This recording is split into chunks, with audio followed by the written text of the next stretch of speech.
কিছুক্ষণ আগেই বলছিলাম স্বামী বিবেকানন্দের কথা। ময়ূক কিছুক্ষণ আগেই কথা হচ্ছিল যে স্বামীজির মা কিভাবে প্রত্যেক সোমবার কাশী বিশ্বেশ্বরের মন্দিরের উদ্দেশ্যে বা বাবা বিশ্বনাথের চরণে তার উপবাস এবং ব্রত রেখে স্বামী বিবেকানন্দকে লাভ করেছিলেন সন্তান রূপে। তাই নাম ছিল ছোটবেলায় বীরেশ্বর, সেখান থেকে বিলে। কিন্তু রামকৃষ্ণ মিশনের সঙ্গে শুধু এইটুকু সম্পর্ক নয়, কিন্তু শিবের বা মহাদেবের আরাধনার। যদি ঠাকুর শ্রীরামকৃষ্ণের কথা বলি, যুগীর শিব মন্দিরে মানত করে ঠাকুরের মা চন্দ্রমণি দেবী তিনি যুগীর শিব মন্দির থেকে একটি জ্যোতি বেরিয়ে এসে তার যখন ঠাকুর গর্ভে রয়েছেন তার গর্ভে মিলিয়ে যেতে দেখেন। রামকৃষ্ণ মঠ এবং মিশনের দ্বিতীয় অধ্যক্ষ স্বামী শিবানন্দ, কিছুক্ষণ আগে আমরা তারকেশ্বরের ছবি দেখছিলাম স্বর্ণালী ময়ূক। স্বামী শিবানন্দ তারকেশ্বরে মানত করে জন্মেছিলেন বলে তার ডাকনাম ছিল তারক মহারাজ বলে প্রসিদ্ধ। তো এহেন শিব আরাধনার সঙ্গে ওতপ্রোতভাবে যুক্ত রামকৃষ্ণ মিশন মঠ এবং মিশনের সন্ন্যাসীরা, তাদের আদর্শ যিনি সেই শ্রীরামকৃষ্ণ, তার যে সাধনা ক্ষেত্র মা ভবতারিণীর জন্য যতটা প্রসিদ্ধ, দ্বাদশ শিব মন্দিরের জন্য ঠিক ততটাই প্রসিদ্ধ। আমি ভবতারিণী মায়ের মন্দিরের কথা বলছি, দক্ষিণেশ্বর।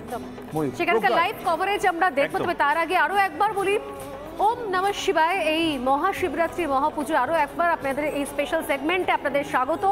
আমি রয়েছি স্বর্ণালী, আমার সঙ্গে অনির্বাণ এবং তার সঙ্গে এখন ময়ূকও যোগদান করেছে। ময়ূক, এই মুহূর্তে সরাসরি আমরা চলে যাচ্ছি দক্ষিণেশ্বরে, সেখানকার সেই ছবি আমরা বলেছি আজকে কথা দিয়েছি রাত 12টা পর্যন্ত এক্সক্লুসিভ গোটা দেশের শিব মন্দিরের ছবি দেখাবো। ময়ূক, দক্ষিণেশ্বরে এই মুহূর্তে আমাদের প্রতিনিধি প্রজ্ঞা রয়েছে। রাত 12টা অবধি আমরা যে রিপাবলিক বাংলায় সারা দেশের পুজো দেখাবো এবং তার পাশাপাশি দক্ষিণেশ্বর কী করে মিস করি, আমরা দক্ষিণেশ্বরের ছবিটা দেখাবো। এবং প্রজ্ঞা, এই মুহূর্তে তোমার ওখানের ছবিটা একবার যদি সবাইকে দেখাও।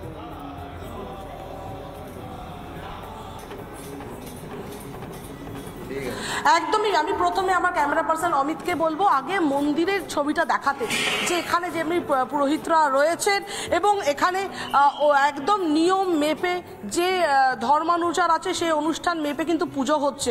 অন্যদিকে কিন্তু মানুষের কাতারে কাতারে ভিড়, মানুষ রাতে আসছেন, যতক্ষণ মন্দির খোলা থাকবে, যদিও মন্দিরের নিয়ম অনুসারে 9:30 অবধি মন্দির বন্ধ হয়ে যাওয়ার কথা, কিন্তু আজ যেহেতু শিবরাত্রি অনেক মানুষ আসছেন দূর দূরান্ত থেকে।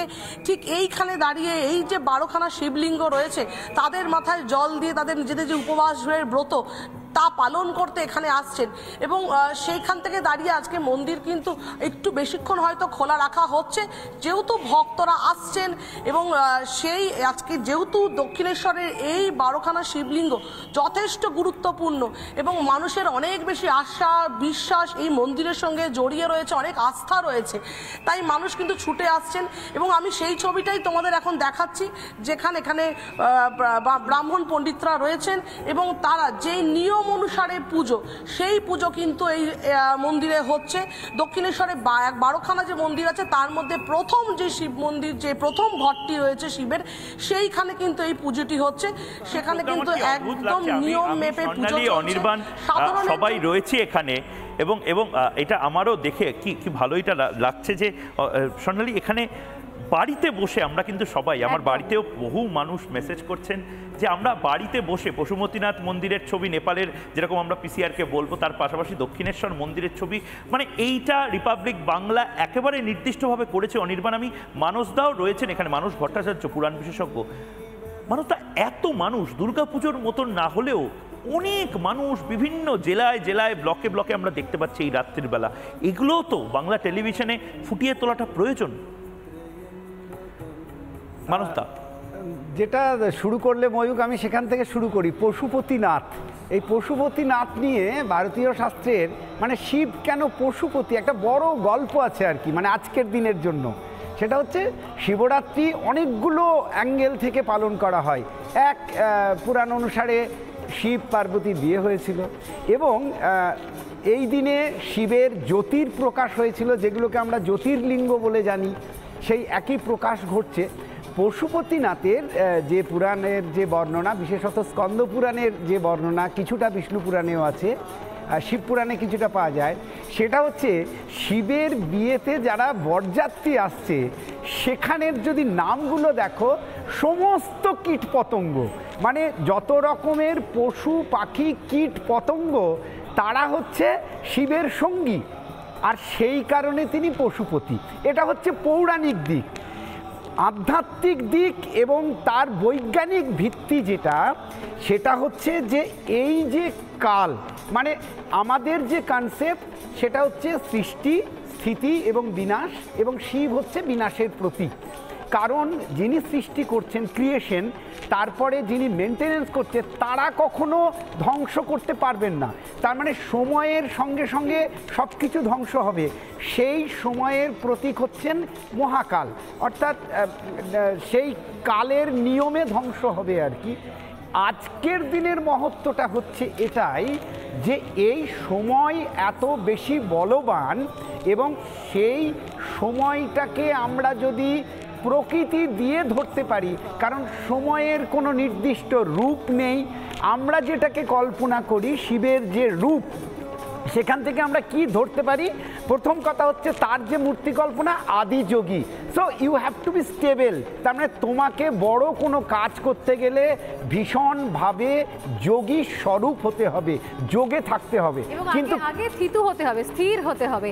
আমি এই প্রকৃতি এবং শক্তি এবং প্রকৃতির যে মেলবন্ধন, যেটা আমরা শুরুতে বলছিলাম, সেটারই কথা বলতে বলতে এই মুহূর্তে আরও একটা নতুন জায়গায় যাওয়া যাক। মানে এই শিব মন্দির এই শিবরাত্রির দিনই আরও বেশি কোথাও তার মাহাত্ম্য সামনে চলে আসে। একপাশে চূর্ণী নদী, আর অন্যদিকে নদিয়া এবং বাংলাদেশ তার সীমান্তে যে শিবনিবাস, এশিয়ার বলা হয় নাকি দ্বিতীয় বৃহত্তম শিবলিঙ্গ।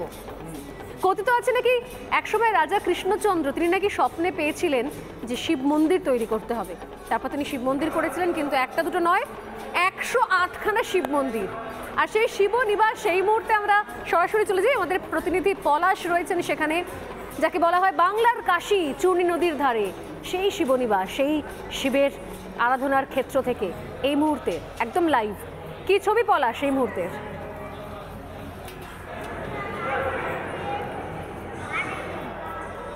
একদমই দেখো, আমরা গোটা রাজ্যের বিভিন্ন প্রান্তের যে সমস্ত মাহাত্ম্যপূর্ণ যে শিব মন্দিরগুলো রয়েছে, আমরা একের পর এক সেই চিত্রগুলো যেরকম রিপাবলিক বাংলার দর্শকদের দেখাচ্ছি, তার সঙ্গে শিব তত্ত্ব সেটা নিয়েও বিশ্লেষণ চলছে।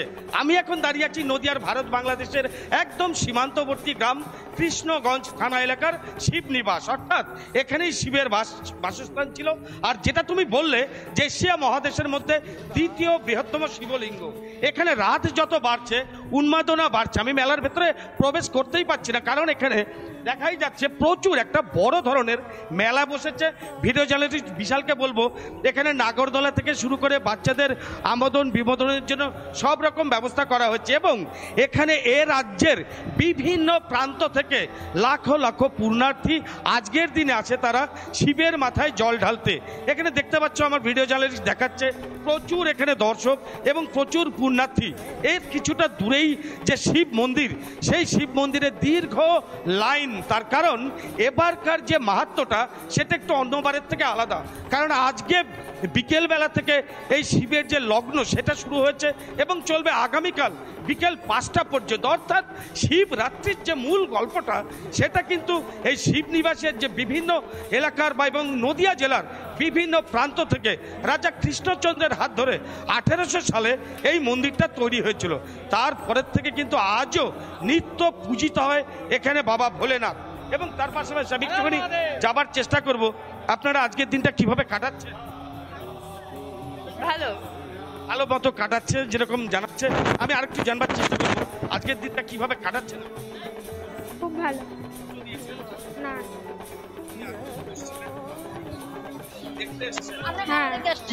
মেলা দেখতে এসছি। দেখো, প্রত্যেকে আমার পেছনে যারা আছে এরা মেলা দেখতে এসছে, এবং এখানে যত রাত বাড়ছে তত কিন্তু উন্মাদনাটাও বাড়ছে।